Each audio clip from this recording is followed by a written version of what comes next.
9, 8, 7, 6, 5, 4, 3, 2, 1. Okay.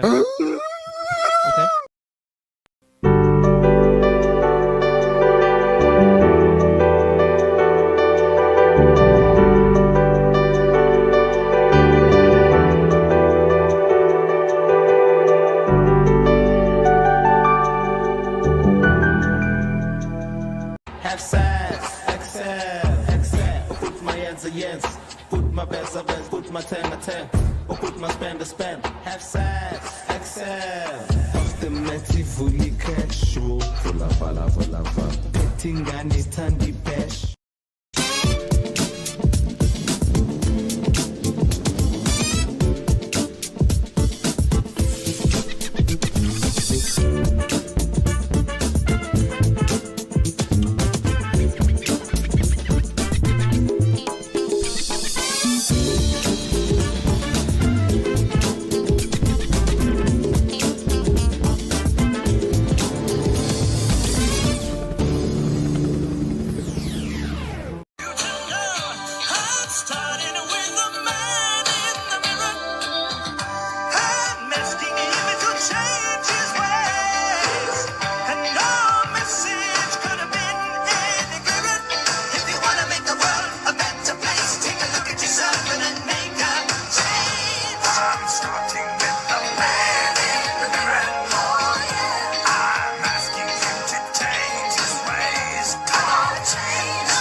Are you guys ready?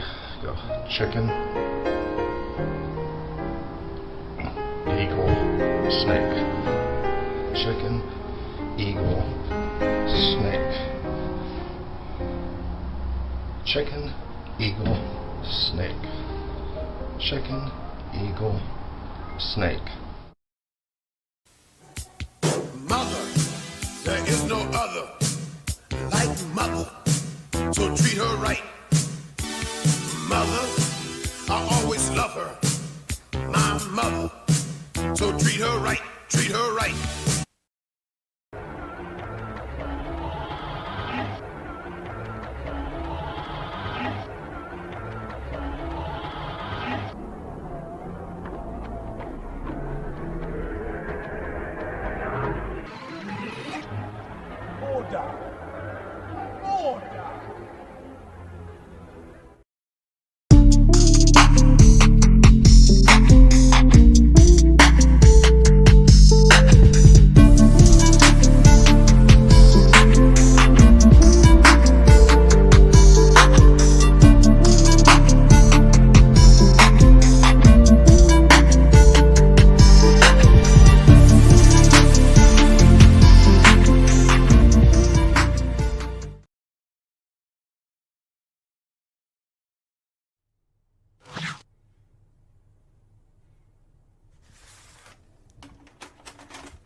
Welcome to the Bombad Cast. What is up, everybody? Let me get old Nutsack Chin off of the screen here. Give me 1 second. Welcome, friends, to another episode of the Bombad Cast. We're so glad you're here with us. What's up, Nathan? Good to see you. So listen, Scotty's taking a much deserved night off tonight, so it's just gonna be me. But I am not alone. It's just, me on this side of like, running things, but I can't do this alone. Legally, I'm not allowed to do this alone. It's just, it's a lot to get into. We're not going to get into it, so it's fine. But you have seen, and I won't keep him away from you any longer because I know that we just got, this is who you're all coming to see. You are all coming to see the one, the only, the wonderful, the myth, the legend, the wonderful, the incomparable Joe Organa. So let's go ahead and bring him in. Joe, what is up, my dear? Hold on. There we go. Mate, who invited you here? Oh, hi. Hello, hi. Hi, Jerry. Joey. Not too much. What's up with you? How are you? How have you been? I've been okay. It's been a busy time just in the world in general. It's been a busy time in, I think, our fandom here, right? We just got done with like one of probably the most amazing television shows that we've ever had with Star Wars, Yes. And we got this. We also got this like right in the middle of that too, right? Like, or was this at the very beginning of Andor's release? I have no idea. Honestly, I didn't watch this until after Andor ended. And then I was like spiraling in a sad little black hole because Andor ended. And then this was a little ray of sunshine that I forgot even came out. And so I was very happy and excited to watch this little animated ditty. It's beautiful. Yeah, no, I was gonna say there's been a lot going around, but yeah, okay, so but you're doing good. Things are thriving. You know me. around there always. I refuse to flop. I will always thrive. At the end of the day, Joe Organa comes out on top. That he does. Ask anyone in the audience, they know. Yes. Oh yeah. Oh yes, they do. I was gonna say, I'm sure we've got people like they'll be going off any moment now. But yeah, no. So we're here to talk about Tales of the Underworld. Yes. And I think from the beginning of it feels like we've had these things for like 10 years now, but like it just like I'm trying to remember when Tales of the Jedi first dropped was maybe like 2 years ago or something. It feels like and since then we've had what this is so we had Tales of the Jedi, Tales of the Empire. And then now this is the third one. Yes, this is the third one. Yes, This right here, this is all we're gonna do tonight, guys, is just quote facts. That's all we're gonna do. I'm gonna have Joe check my math, and that's just all we're gonna do. Smart move. I know where to go. Joe Organa's known for his mathematician skills. I know where my bread is buttered, Joe. Come on. Yeah. But I don't know. So, what have you thought of the Tales of series so far? Like what's been your read on the whole thing? Is it something you look forward to? Is it like, what does Joe feel about Tales of? I love it. I'm the type of person who loves those little side stories in Star Wars that aren't part of like, or necessarily aren't shown in the main storylines. I love it. Because Star Wars has always been that sort of a media empire where there's these huge main stories, and then all of us are looking at the background characters, wondering what's going on with them and how they got to be involved in the main story. And obviously these Tales of stories are a little bit focused on larger characters, like obviously Asajj and Cad Bane. But from like, I love a certain point of view novels. You know what I mean? I love those like side stories, and that's what these make me think of. They're these short sort of little vignette stories of these kind of major events in Star Wars history that affect the main storyline, and those stories haven't really ever been told. And these two specifically, well, actually, I felt like they were very unbalanced in their importance, because the Asajj Ventress story, I feel like, is something that we've all been wondering, because obviously she died in Dark Disciples. Spoiler alert. Right. Yeah. So spoilers. I think we all were wondering, like, what's going on with that. But then the Cad Bane story is great because it gives you way more context into his character as a whole. And I honestly think we could go into way more detail. I want to continue both of these stories. So I've been loving to answer your questions simply, I've been loving them. That's good. No, listen, hey, if it was short yes or no answers, Joe, this show wouldn't work. So that was beautiful, and I appreciate that. But no, listen, this is, I don't know, like because I growing up, I remember like when they revealed that logo, when that logo got revealed on like something from like, I think it was like at one of the D23s or something, wasn't it? Like the Lucasfilm, like they had like I remembered immediately I never read the comics, but I remembered Tales of the Jedi being a comic series that was like out and everything like that. And I was like, oh, that's interesting. I wonder what they're going to do with that. I love what they've done with it though, in that it is like you're saying, these vignettes of like, to us, they are major characters, right? Yeah. To the everyday like normal person on the street, it's like these are the gluppiest of shittos. You know, like isn't that one of the, like they look at Cad Bane and they go, isn't that one of the dudes from the cantina? You know? Yeah, I mean, I guess I never look at anything from like a non-Star Wars fan point of view. That's unfortunately fair. One of my few flaws. So for me, I'm coming in as like, oh, these huge characters, Asajj Ventress and Cad Bane. But yeah, I guess if you just watched Mandalorian or whatever, you wouldn't really even know who Asajj Ventress is. So yeah, but I think also if you're one of those people who's just on the outskirts of Star Wars fandom, you're probably not watching the animation in general. I'm not sure. Right. Yeah. Well, and that's one of those things too. Like, you know, like I talk to, it's funny. Like you always get that question when you're out in the wild, you know, you're like, in fact, I had it just the other day at work. A guy saw my shirt and was like, oh, you're a Star Wars fan? And we'd kind of been getting along. And I was like, uh-oh, the real test of the venture and stuff. Yeah. But it ended up being a great conversation because he ended up being one of the droid builders and stuff who goes to Celebration. He was in Chicago in 2019 and stuff. So there's more to come on that. We'll see if like maybe I can get that dude on here someday. But you know, like it is like that. I always, for some reason, my baseline is what would my boomer parents think of this, you know, because they love watching this stuff with me, right? Like they'll be like, you know, like I've watched The Mandalorian with them. They were loving The Acolyte and things like that. But I always kind of go back to what is that baseline of what these people think about it. But like these stories have been so cool just in a way of kind of filling in blanks that people have always kind of wondered about. Yes. And stuff like all of us who, again, it consumes our very thoughts and souls at all times. Right. We are always wondering like, hey, I wonder how Dooku, when he like deleted Camino from the archives and things like that, you know? Yeah. And we got that in that one episode. We see him like going in there, just be like, beep, boop, bop, right. Oops.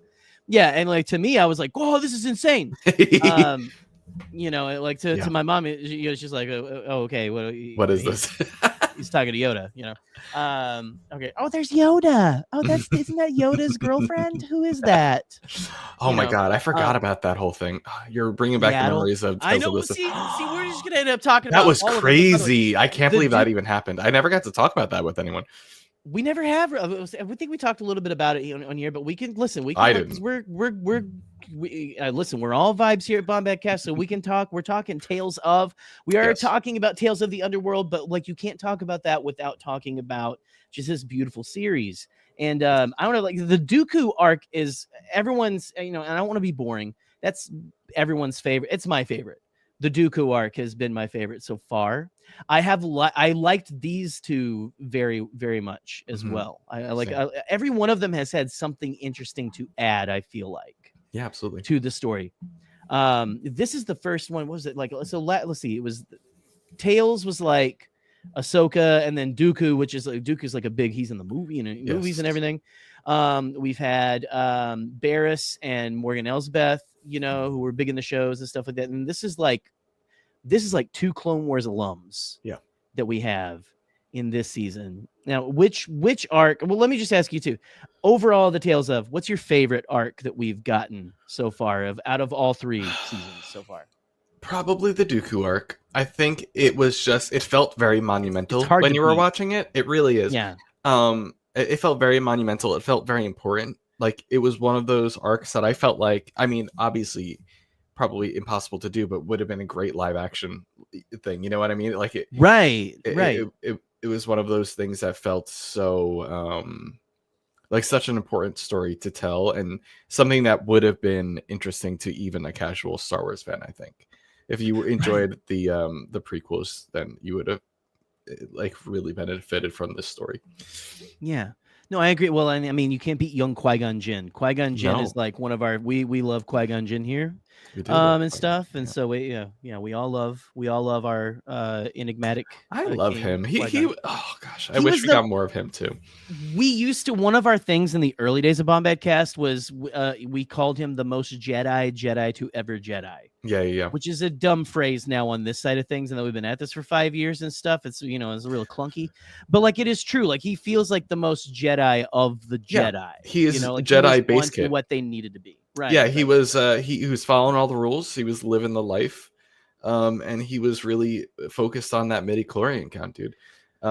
He was testing people left, right, and center every time they entered a room. They knew He they was were gonna trying to stuck. get the systematic change in Right. the Jedi Order as well, right? That probably Yes. needed to happen, Yes. which led to their downfall. Because Right, but I think got that's killed. also why a lot of the council didn't like him or were trepidatious of him, because he was pushing those boundaries and Right. trying to do things.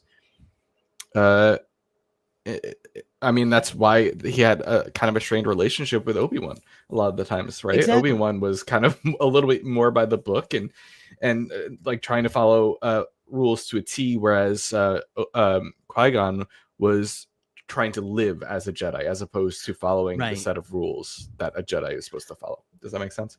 Right. No, yeah. Well, I grew up very religious and stuff like that, and you have that, like, that conceit of the person who wants to, you want to live out your faith. And again, I'm not, whatever, I'm not in that anymore. So I guess I lost. But Qui-Gon is that conceit of he wants to live by, what's the phrase? He wants to live by the spirit of the law, not the letter of the law. Exactly. Yeah. Right. And so, which is, I am not religious. I'm not a Christian anymore. That is something that I've carried with me from there, that's what I apply to life, that I want to apply to life. We can't be rigid because life isn't rigid. Like we've got these, there are these black and white things, but there's a lot of like, gray area that we have to work with people. We have to work with each other in, Yeah, you took the words right out of my mouth. I think words can come off very black and white, and but everything should be open to interpretation based on obviously the settings, and that just goes for life in general as well as and obviously the Jedi Order is a reflection of the world we actually live in. And religion and rules and law and morality, and so I think nothing things being black and white is very seen as black and white is very dangerous, and I think that's kind of how the Sith are. They see things a little bit more black and white. Obviously, even though they claim to have that freedom, they don't live that way. You know what I mean? And I think Qui-Gon was a really good Jedi, and R.I.P. buddy. Yeah, hey, pour one out for Qui-Gon, for real. Yeah, no, we miss Qui-Gon, but he's not why we're here to talk tonight. I was gonna say, because that was always the reason I'm here. We're still talking. Well, I mean, he's the reason we're all here, right? All like here, this is like, frankly, listen, I was already watching the movies, but when I before 1999, but when I went and sat in that theater and those lightsabers, I've talked about it before, when those lightsabers ignited in that gas and the battle droids said "uh-oh" and shit their metalloid pants. It changed something in my DNA. Yeah. But let's fast forward a little bit. Let's talk about what we're here to talk about tonight. These beautiful episodes that we got a couple weeks ago. These arcs with Ventress and Cad Bane, or Colby, as we've come to know him. Those spoilers. Like I say, we're gonna go full spoilers, guys. You've had like 3 fucking weeks to watch these things, so here we go. But so with these new episodes, what arc did you favor? I think most. Definitely the Asajj story. More Asajj, yeah. I loved it. I thought it was such a great story, especially because we had just seen her recently in Bad Batch. right? That's what she was Yeah, saying. that's when we were all like, "What?" Yeah, exactly. Like, so I thought like this she was story in the was trailer, wasn't she, for that? Right, like. So it was great to see how she came back to life and a little bit of her story, and it was, I thought, great continuation of her character development, Right. to link her up from Dark Disciple, which not everyone has read the novels, the Star Wars novels, so I think it helped. Right. That, and I think it was an important story to tell. I think the Cad Bane story, I loved it. I thought it was great, but I think it suffered a little bit from a lack of time. Like it was a very there was a lot of levels to it, a lot of layers to it, and that's Right. hard to get across in 3 17-minute episodes. Basically, I mean, they run from like 12 to 17-ish minutes and stuff. It's like, honestly, I'm just like, I would be fine if they just did 3 full 22-minute Clone Wars arc episodes. Like, just go ahead. Just come on, guys. And I think that story was so interesting, but like there were so many levels to it. Like Cad Bane as a person, I felt like he just needed some more character development. Like we saw him as a kid. That was a really interesting story. But then he left his friend, and it just felt a little bit like I didn't know what his motives were and what his intentions were. But obviously, I think thinking about it, right, the bad guy, right, he's a bad guy. But he met this new bad guy who he immediately like chose over his best friend, who he would be living on the streets with. Which I was just like, I understand it, but I don't understand it. And I totally get that he had a taste of the good life, which the episode was called The Good Life, and he wanted more of that, but. And then he comes back. He's older. This character that we only saw for a couple of seconds. Prove me if I'm, correct me if I'm wrong. He's dead now, and he's upset about it. So it just felt very quick to me, and like it was a great story. I just felt like it needed more. It needed more. It needed more. That middle part, I think, suffers the most. Yeah, it's the middle chapter, because for me the beginning and the end I liked, because those felt like, so the first chapter, The Good Life, feels a lot like a gangster film. It feels like you're watching the very beginning of Goodfellas or something like that, a little bit. And he becomes the made man, and then his friend Nero goes off and becomes the lawman, which was an interesting, it was an interesting. I get what you're saying. And I agree. I think it needed a little more fleshing out in the middle. More time. It just needed longer episodes, dude. Right. I did love too that the last episode for him was essentially it was essentially High Noon. It was essentially the 310 to Yuma or something. It was like, it was that classic, like it straight up was like, we've got a shuttle coming in at noon. I think they straight up said, which is insane that like noon is a thing in Star Wars. On noon on Tongue's Day, we're gonna go out for lunch, but just like, that we're like, hey, we got the trains coming into the station, we got the old guys here and stuff. It was just very a Western story. It was a very big story. It deserved more time, I think. It was really good though.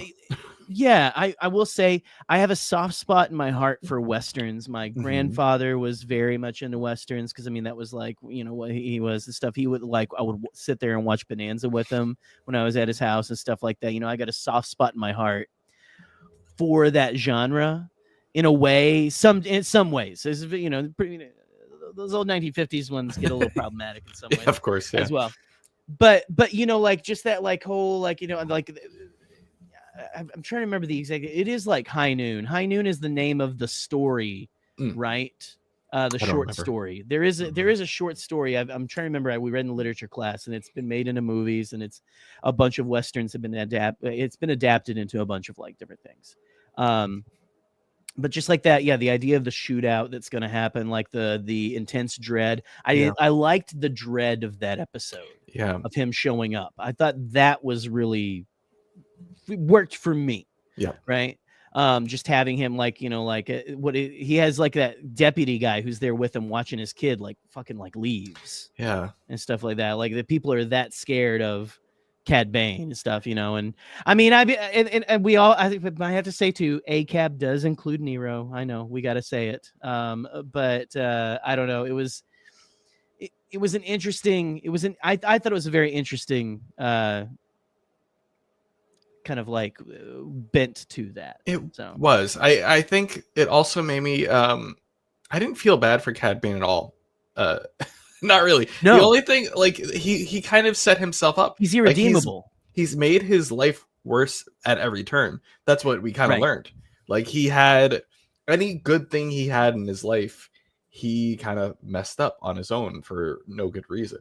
Like, he had a good friend who he left behind for a life of crime. Then he has a girl who loves him and says, "Hey, let's please go leave this. You don't need to mess this up." He messes that up. He lets, she gets shot, and he could have gone and ran away with her. Instead, he ends up sitting in a prison for some time, stewing on it, and then killing his best friend who was raising his son. And he could have come back. Wild. He could have come back, because his friend was trying to give him the benefit of the doubt till the very end. He was on his way to that planet to kill his best friend, and his best friend was still like, "Oh, maybe he'll be fine. Let's not worry about it too much, you guys." All meanwhile, he's raising his biological son, and if he had just thought about his life a little bit in that prison, reformed a bit, came back to his friend apologetically, saying like, "Hey, listen, I've grown and I would love to start a relationship," he would have also had this son. You know what I mean? Right. But then again, his best friend did bang his girlfriend. So that's a little bit. It was very. It's a little bit on. There I get it. I understand that he's upset, but I mean, also he did screw that up. So well, like he did it to himself, right? He goes did. away, and it was that thing where it's like like a castaway, you've been gone, kind of a thing, like, and what happens. Yeah. And so it is interesting that they chose to make him pretty much completely irredeemable. Yeah. Like even from like childhood. And I mean, as a child, I think that first episode, you do feel for him a little bit because he does. But I mean, just like after he gets to that, like the grown up stage, he just is like, he's in, he's all in for this. I don't want to take his point because it's his point to make his stuff. But we were talking to the group chat. A friend of the show, Alden Diaz, was saying that he finds it very interesting with him and Boba Fett when he comes back in Book of Boba Fett, how he's upset with Boba for what he's being. It's like he's pretending to be good or something now, is what he feels like. And he's like, because you see this guy who's had, who's made every wrong decision in his entire life, is a deadbeat dad, is all this shit. And, then sees this one guy, like basically like trying to make better on his choices that he's made in the past and stuff. And going like, no, you can't do that because, and again, this all go praise Alden for his dynamic, story comprehension. But that was, I find that a very fascinating point because like, it does make him that like, he's an angry old man at that point. He's like, you know what, how come you get to come and just change things now? And stuff. Why do you get to do this? Like you're just like me. We're going down. He's trying to prove he's just like him. Yeah, it is a little weird, Cad Bane, in the Book of Boba Fett. Like, why is he so upset? Why is he so bothered? I mean, it's maybe this story is setting up that he does see a reflection of himself, a version of himself that he could have been, and he doesn't like that. That was, and I honestly, like, I love the poet, I mean, and his Star Wars is a morality tale and stuff like that, I mean, you got to have the villain who is just like, I bought in from day one and like, oh shit, I've wasted my life, and we've had that a lot, I mean, more recently with Cyril Karn. Oh, right. Yeah. Oh, absolutely. That's the worst one probably. But anyway, but yeah, no, if only we got more context in Book of Boba. That's fair. But I don't know. So that Ventress arc, though, the Ventress arc, I think, is the one that really did speak more to me. and stuff as well. Like you said, you have that beginning where they go and lay her to rest in the. I remember reading about this. I remember crying in a factory, on the line in a factory, which is very dangerous to do. Like they don't like emotions in factories, and stuff like that. But that was a very beautiful beginning. It was a very interesting way to bring her back in and like explain why she hasn't got back with him and stuff like that. And I mean, is it a more of a like, oh well, now we got these guys over here, who can do their thing, like they could come back from the dead too. Like the Night Sisters are like a different, I don't know. I kind of like that the Night Sisters get all these special like weird, like very esoteric things. You and me are like very much like we're more into horror than I think our good buddy Scotty. And I love Scotty to pieces. He likes it and stuff too. He's not as much, but me and you, I think, are more like horror people. Yeah, I love horror. And I love that the Night Sisters kind of touch on that vein a little more than anything else in Star Wars. Yeah, and the thing I love about the Night Sisters and their powers is that the Force is so. I think before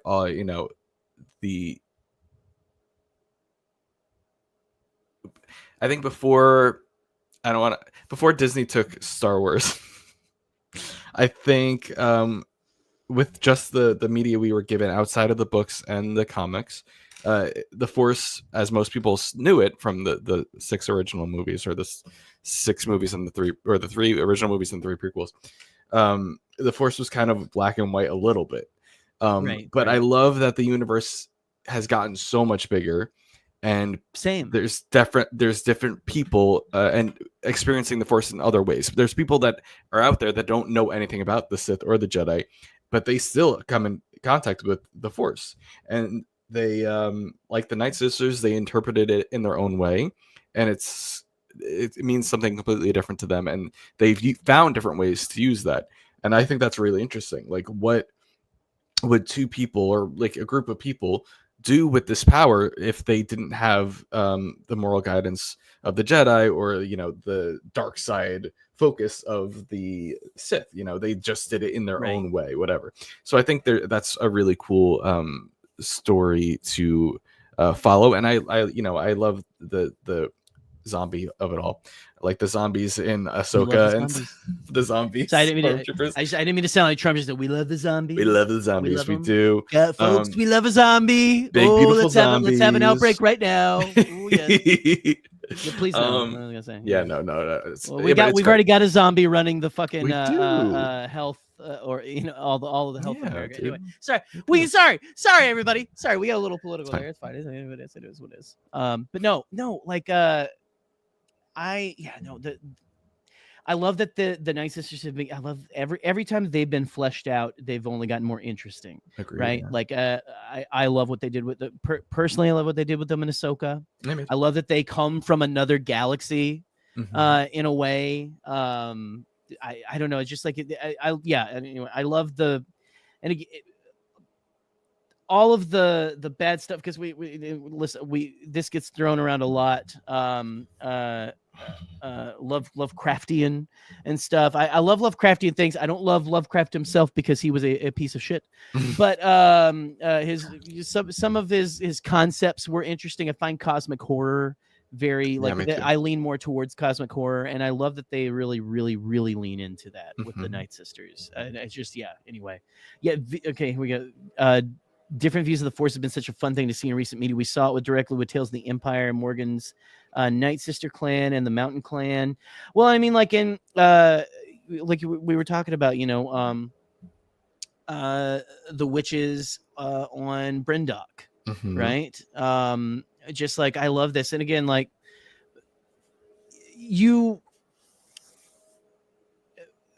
as someone who grew up very religious and everything, like you talk about, I was very drawn to Star Wars because it was like, oh, the good guys always win and stuff like that.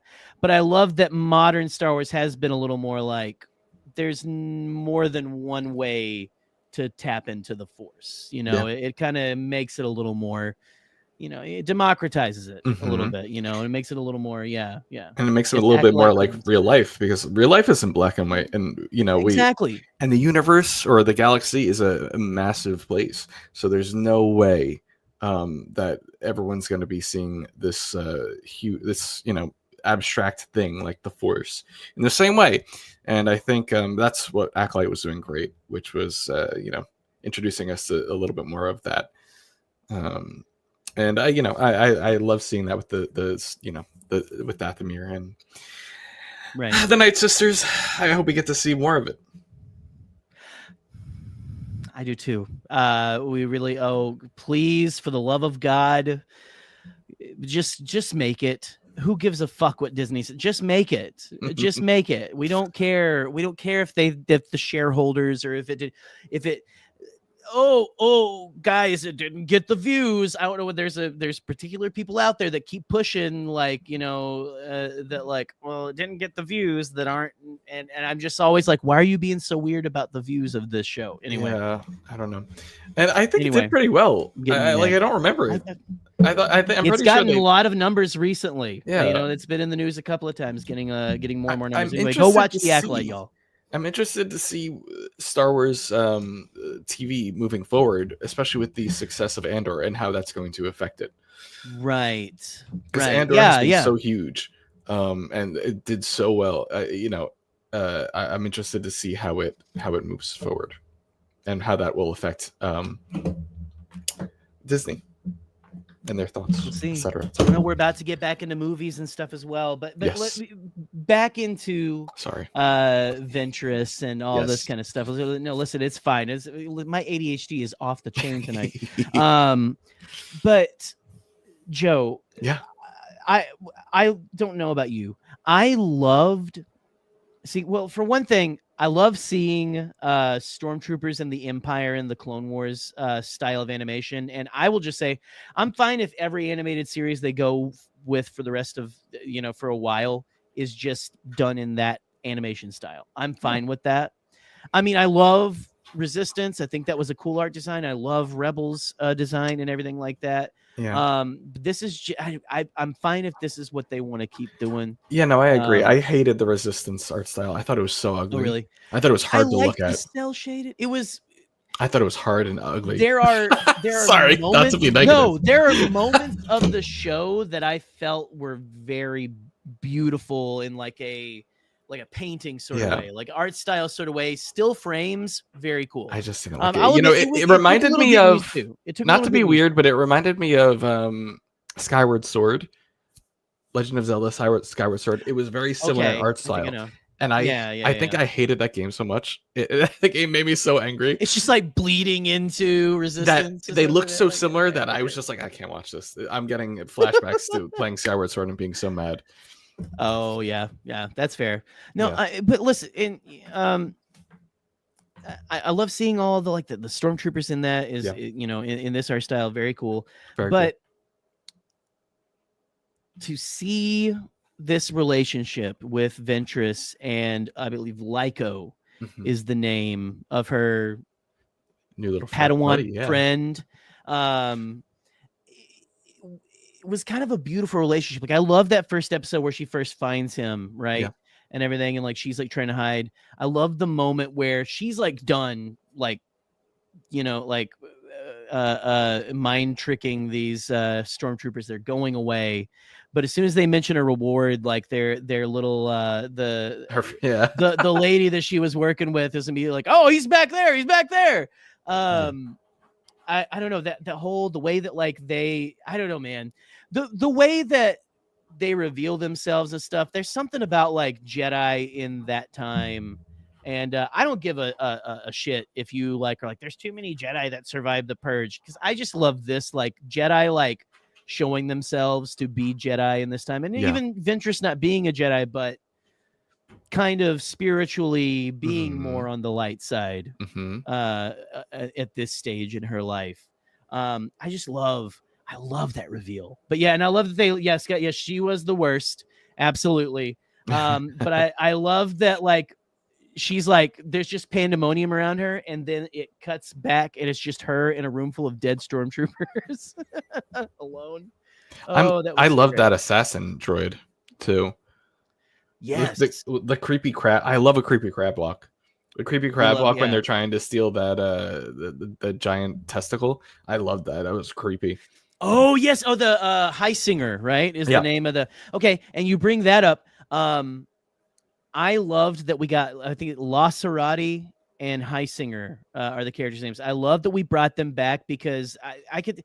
That I feel like was one of the characters that upset like some fanboys or something. Was like the. I don't probably not, but I just feel like it's one of those kind of characters that like she fights with a boa, which is like kind of like fucking awesome. You know, like she has like the scarf that she like uses as like a fucking weapon and everything, which is very anime, by the way.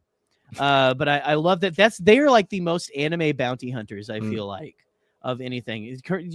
Am I wrong? No, like I mean like the fucking ancient like murder bot with the girl with ponytails who fights with her scarf. Yeah, no, and I kicks love that. ass. I love that. I think we should have a little bit of a Star Wars and Sailor Moon crossover. I think that's important. Same. So much of it, I don't know, like get more. Anyway, we're about to get more Star Wars anime. I mean, it's coming. It is coming. So I'm excited. I've been getting more into anime recently as well. So this stuff does excite me more. I unfortunately stayed away from it for a long time, stupidly, and have now been getting into it. And so listen, I'm ready for it. I'm ready for this. I'm here for it. But no, I love that we got to have them back. That episode is again great. Yeah, like you're saying, the creepy crawl was great. I just like any of the ancient droids are like my favorites. I love like that High too. Singer or whatever. Okay, hold on. We've got the commissioner of the league here. C21 High Singer. I guess that's his like. Is that his like? That's just like the model name or something like that? I don't know. High Singer is just such an interesting name for a droid, I think. Very creepy, and I love the idea that it's an ancient droid. Yes. You know, we need a little bit more archaeology in our Star Wars. Come on. I like it. Well, I like that he's hard to destroy too. Like he got an arm chopped off and chopped in half, and he's still kicking around, right? Yep. You know, it's very Magna Guard-esque, but like I feel like more modern droids in this galaxy, like they built them to last, but they don't build them like they used to. I'm sounding more like my father every day. You know, they're a little bit more disposable. They're not as sturdy. They're not as thick and meaty. Yeah, they don't build them out of lead anymore, which is why they need to pack in asbestos. Children. Yeah. Sure, we're not poisoning children, but it's just that things aren't as strong as they used to be. Younglings, we're not poisoning. We don't care about poisoning the younglings. No. Let's get it together. Right, but okay. So, and you're right. The giant testicle fight was fun. But am I wrong in thinking that those testicles were going to be the testicles that sit on top of the they're right on top of the thing. I was like, they're the balls of the those balls. Star Destroyer. Yeah, I've always wondered what are in those balls and what's Star going on Destroyer with those testes. Right. I love that. Yeah. Oh, sorry, Steve. You knew what you were signing up for when you jumped into the chat, my friend. Come on. But like, I love just that whole the whole thing, like getting inside of there, fighting like while running on top of it was so good. Very fun. Just like the action in that one was just peak. It was perfect. Then we move on to this that last episode of this arc where they run into that guy who was I'm guessing he definitely a decorated war hero of the Separatist Alliance. That was interesting, huh? I thought that was very you know, you get like I always love meeting the Separatists during the Imperial reign.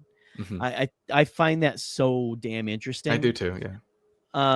But just like that felt very much like a Western as well, right? Like it felt like, you know, like the guy who's kind of like holed up with his granddaughter out in the desert, and you know, you got the gunslinger that shows up to kind of help them and stuff like that. But the whole conceit with that episode about, you know, them fighting raiders, and it just, you know, Lyco having that very Jedi moment of like, whoa, if we just stop and talk, and actually like see what's going on. Maybe like everyone can win, and just like having that like very Jedi moment where again, then you have Asajj essentially being the Jedi Master, going back and being like, you don't need to fight anymore. It's all you know.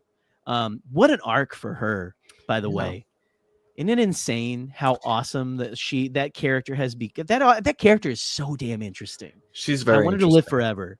I do too, and I would love to see her in live action. I think it would have to be the right actor, but I think she is very interesting, and I think it's interesting to see her confronted by someone from her past that was on her side, and looks at her, or the former part of her that she is now trying to move away from or grow from as a hero. Because I don't think I think at this point she's reflecting on her life and reflecting on her mistakes and, growing, in large part due to the events of Dark Disciple. I think it's interesting to see her, because I think she was taken aback by that guy, and immediately saw the flaws within him. And I think it helped her to continue to grow. But he was still stuck in that Clone War mindset, which we've seen a lot. Like, a lot of these people who fought in the Clone Wars on both sides are still very much affected by it, and they're still stuck in that war mindset, and it's harder for them to get out of it, because obviously the traumas and the horrors of war, which is something that's very real world. Right. So it was very interesting. It was interesting to see her growth. It was interesting to see her interact with both a Jedi and a former separatist leader. The whole arc for Ventress, I thought to myself, I want this story to continue going. And every time, I was just like, I wish this was just an entire season of this story, because I would want to watch more of it. Well, and I mean, I have had, and listen, I keep plugging this man. I don't know, why Alden Diaz has a lot of good thoughts, but he said something to me that he thinks that they are setting her up to show up in Shadow Lord, the Darth Maul show, which I would find very interesting. Yeah, to have her there, but honestly, give Ventress her own show. She doesn't need a man to be dragging her along into their show. I think she's an incredibly interesting character, honestly, and I would have been more excited for that than a Darth Maul show. I'm excited for the Darth Maul show, don't get me wrong, but I think his story, we kind of seen both ends of it already. Right. So you're just filling in the middle, whereas Ventress, it's like, there's so much still to go. I want to know. Yeah. Well, I mean, is this possibly a backdoor pilot? I would love for this to be a backdoor pilot too. Maybe because listen, we can have, and listen, Lucasfilm, I'm talking to you, okay? We can have multiple Star Wars cartoons going on at the same time. We can have multiple Star Wars. We've had multiple Star Wars shows going, I feel like, right? We can handle more than one. Yeah. I'm sorry. I know we all complained about, I know all of us who do podcasts were like, how the hell are we going to talk about 3 episodes a week? Oh no. Look, we did it. We figured it out. Honestly, I don't give a shit anymore. We can have multiple things going. Let's have the Acolyte season 2. Let's have Ventress and Lyco, the adventures of therein. I want that show, the whole thing, because that was a beautiful moment. That just the growth in her character, you could tell there's so much. It was a pilot. It was a pilot for one of the best shows that they could possibly make about this character who has had such a great change through her entire life as a character just in this saga. But that ending where he's holding onto that blaster, and he's shaking, he's like, I'm scared to let it go and stuff like that. And when he finally hands it after he says he's scared to her was such a powerful moment. The moment where he is talking, and he says we were right, we were right about the Republic. See, they became the Empire. And she says, both of them were wrong. Yeah, both sides were wrong. Because she knew she was in a little bit on that plan, oh shit, shit's going down, well, I don't know, maybe I don't know how much she knew because she was more of a side, she wasn't a full Padawan and stuff like that. But it just, I don't know, I want to follow that so much more. They Just like really there's set so it up. much meat to dissect in There there. really you is. know? I mean, they set it up. From that entire storyline felt like a beginning of something because, just her growth, her coming back in general, her growth, and then her and her new little Padawan Lyko. I feel like if the story was if they wanted to end this story there, they would have just let Lyko go off on the path, right? Why Yeah. would they bring him into the fold if they didn't want to continue telling that story? Also, I feel like her relationship, and like her having to give up her love for life, that's a story. Like, how is that going? Yeah. How is she going to live her life? Having given up the one like person she's ever like loved, and not, how am I not going to want to hear about that? I want to see how that, because especially because she's growing as a person in the light side, or at least as a more balanced person. And how are you going to be a person who's alive and then growing into a better person and love not being a part of that? You know what I mean? Like, it's a very human, it's a story. And so I think it feels very much like the beginning of something.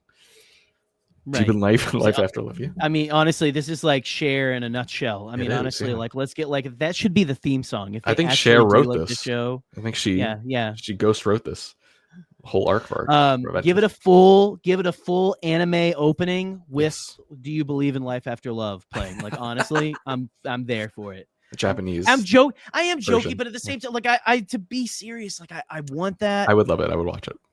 If it doesn't happen, and again, it feels like they're setting something. It feels like they're like setting something up, although they haven't done anything like that necessarily with these yet. Ventress feels like the most fertile ground of any of the characters they've done yet to continue into her own like animated series, frankly. Yes. But I will say, at least we did get that happy ending for her. And I know there's a lot of Ventress fans out there, and stuff like we got Scotty's in the chat right now. We all love Ventress, but like, there's like the real Ventress heads out there. I know, like, how did you feel? Did you feel like that was like, I know you want more, but like, if that's the last we get, may it never be, at least it was like she's got this friend with her. Like, it at least was in a happy trajectory to me for the first time for someone in Star Wars. If that's where it ends, like, that's the happiest fucking ending in Star Wars. Yeah. I don't accept that. I don't accept that that's the end. That's fair. That's fair. I don't, and again, it isn't, I'm just saying, like, but if it was the last thing we ever got, like, I am happy that at least she was like on an upward trajectory. You know what I mean? Yeah, no, I agree. I mean, I'm sure, but I am with you. I think we deserve more. I'll be mad. I'll be real mad about it. Yeah, and you should be. I mean, honestly, frankly. At least a novel. Come on, baby. Give me something. Let's go. Give us one more. Give us something. Who was it? Who wrote the first one? It was Christy Golden wrote the first one and stuff like that. Like, come on, Christy. Come on, give us another one. We need it. Let's go. I need to know. We want more Ventress in our lives. We need to know. I would love an animated series. Yeah, that I think that would be the best case scenario for me. Same. Well, guys, all our friends in the chat. Honestly, Joey, was there any other thing in this new iteration of the Tales franchise that jumped out to you? Anything that you want? Any last little pearls of wisdom that you wanted to drop on us before we start to wrap this whole shindig up? Because again, there's so much to dissect in there, but honestly, what it's really come down to is just, I want that show. That was the best pilot of any Star Wars show, and it is not. It's just like that's just where it ends, right? For right now. Yeah, I mean, I think this show is really good. I think these shows are really good in general. They feel like the Tales sub-stories. They feel very adult. They feel like they are geared towards the people who grew up watching the Clone Wars. They feel very adult. In a lot of Star Wars animation, there's like the violence is kind of chintzy. It's lighter. There's a lot more stunning. Whereas in these Tales of the Empire, there's a lot. There is a lot of violence. There's a lot of death. Right. Death that Cad and his little buddy saw of the store owner, the whatever, I don't remember his name, but him getting shot. They saw the guy who was running the Apparently, they were running a black market like gambling den in the back of a candy store, which was fucking insane. That's honestly, that is like lowest of the low. Honestly. Yeah, I love how that was like that whole scenario. It was like 1920s Chicago, but in space. So funny. It's felt good, and I hope that is. I don't know if we haven't confirmed. Like is that what's the name of the home planet that Duros? Duros. It's Duros is the name. It's the name of the species and the planet, right? Duro or Duro. Duro's the planet, I think, right? I would love if Duro was just straight up like Chicago. Right? Yeah, that's what it seemed like. It looked like Chicago. It has all the trains and everything like that. You know, they got if we're gonna have more Duro stories though. If we're gonna have more Duro stories, they gotta vary up the colors. Because Bessie, I was struggling to know who was who in most of the scenes with the Duros. Was I the only one? I was like, who now? All right, that green one is not that last green one that was just talking. It's a different green one. We got a lot more like variation in this episode than I think we've ever gotten. You know, there needs to be some interesting. shade. It needs to not just green and blue. We need like maybe some purples. Give me a couple. It's kind of hard because they're almost like just like the regular aliens, like in regular like that we people say totally get like that. Stuff like that. Or if you watch Ken Knapsack's show, The Blathering, the ones that I totally believe in, that are waiting outside my door every night to bust in and get me. But those guys all classically look alike, and so it's like it is very. How dare they you? need to. That's disgusting. Cancel Jerry. That's fair. Cancel Jerry, guys, please. Okay. He just said all Duros look alike. Come on. This is in 2025. I want to apologize. Hold on, let me get the tears worked up here. Disgusting. I apologize to the Duros community, and I promise I will do better. I will do better. Okay, I can't go any farther. I'm very sorry. And I will do better, and I will be donating to all the Duros charities that I possibly can. That's right. So, yes, Well, on that beautiful note, Joe, thank you for hanging out with me tonight. I know your lovely boy Scotty wasn't here and stuff. I know you miss Daddy, and I do. We listen, and I'm gonna give you a little extra time outside of the kennel tonight, so don't you worry. Okay, all right, yeah. Like I say, listen, we have a little Mantel mix and stuff. God. Uncle Jerry will treat you right. Okay, I'm gonna have the zoomies. It's gonna go crazy. Yeah, it's okay. We'll be fine. Like just don't pound on my door tonight. Your back door, maybe. I'll let you in. Okay. But no, Joe, thank you so much. Thank you. I fucking love hanging out with you every time. Like I can't wait till we like are finally able to be in the same room, physically, because I feel like me and you are gonna vibe pretty hard. Just being like from the same like emo cloth of the same generation. I feel like me and you would have been hanging out at the punk rock shows back in the day. Frankly, it's possible if I wasn't if I wasn't flirting with the band, which was my thing. Hey, I would have let you to. I would have been like, hey, listen. I know when to. Listen. I'm a good wingman. I know when to. I know when to like pull out. Like just bow out. You know when to pull. I would have gotten you backstage. Don't worry, buddy. Ooh, that's what I'm talking about. See, don't okay. Worry. But where can the wonderful people find you? You go ahead and let them know so they can find all the beautiful wares that you peddle. Yeah, I'm on Blue Sky. I'm on Blue Sky and Twitch as at Joe Organa, and then I'm on Instagram at Joe Organa Extra. At Joe Organa Extra. I deleted all my social medias and now I have new ones because I need a fresh start. Okay, guys. That's it. Well, listen, you are a person out of any people that I know who needs to be paid attention to. It's so you true. Need to be paid attention to, and listen, that's a beautiful thing. Everyone, go follow Joe on all the socials and stuff like that, and give him the attention he so rightly deserves. And listen, we'll be back next week. We love you guys. And it's honestly another Ionized Bastards. A new episode dropped this week. We're going to be recording. We're like 3 episodes away from the finale. So go check out All Remaining Systems YouTube channel. That's our buddy Michael McBoy. Yes, we love him here. Love he's our wonderful king, who is beautiful and wonderful at RPGs. The man needs to write a Star Wars book. I'm saying it right now. He's a very talented writer. So Lucasfilm, get on it. But yeah, if there's nothing else, then Joe, my dear, what should the wonderful, beautiful people out there in Bombad Land do? They should stay Bombad, please. Oh, hell yeah. Did you say impossible? Pasquale? Only kidding, Jackie. I've changed my tune because I finally thought of a possible dream that we can all share. What is it, Pasquale? It's a dream about a world when nobody is poor or sick or hungry. Oh, now that's a dream we can make come true. I'm gonna make a change for once in my life.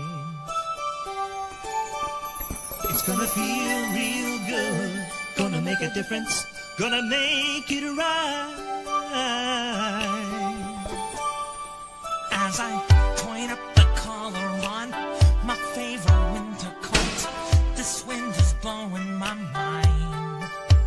I see the kids in the street with not enough to eat. Who am I to be blind, pretending not to see their need? Alzheimer's disregard, a broken bottle top, and a one-man soul.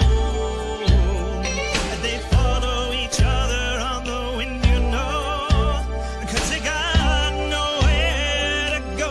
And that's why I want you to know I'm starting with the man in the mirror. I'm asking him to change his ways, and no message could have been any clearer. if you want to make the world a better place, take a look at yourself and then make a change. I'm starting with the man in the mirror. Oh yeah, I'm asking him to change his ways. come on, change. No message could have been any clearer. If you want to make the world a better place, take a look at yourself and then make a change. I'm starting with the man in the mirror. Oh yeah, I'm asking him to change his ways. no message could have been any clearer. If you want to make the world a better place, take a look at yourself and then make a change. Time for us to take a break, but we wouldn't dream of being gone for long.